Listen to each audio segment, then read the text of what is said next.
Hello friends, আজকে আমাদের সাথে একটা নতুন রেসিপি শেয়ার করবো বলে ভাবলাম। এটা নয়, নতুন রেসিপিটা হলো মশলা পটল।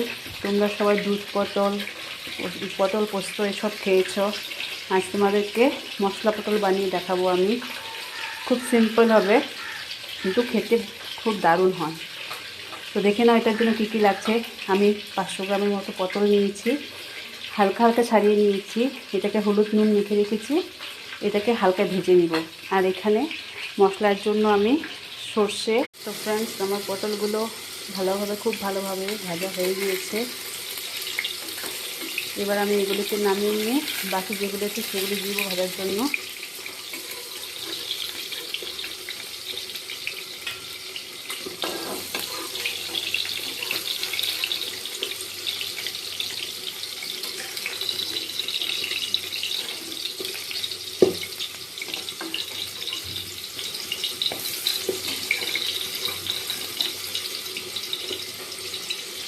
এইভাবে বাকি পটলগুলোকেও আমি ভেজে।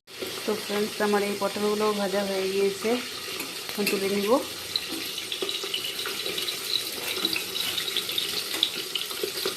পটল ভাজা হতে হতে আমার মশলাও রেডি হয়ে গিয়েছে।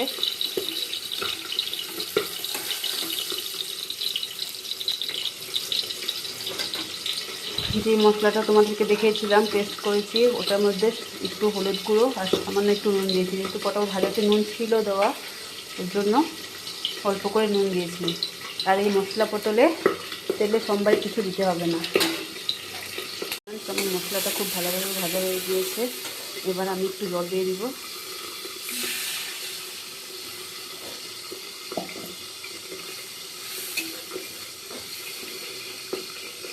এটা আমার মায়ের হাতে রেসিপি ছিল,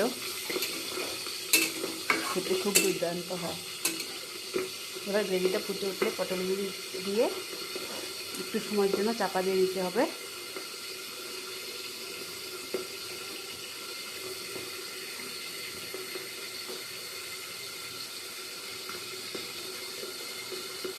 তো ফ্রেন্ডস, আমার মশলা পটল অলমোস্ট রেডি।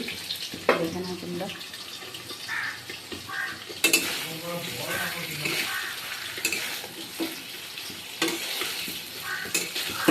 হয়ে গিয়েছে। এবার আমি গ্যাসটা অফ করে দেব আর উপর দিয়ে একটু ঘি দিয়ে দেব।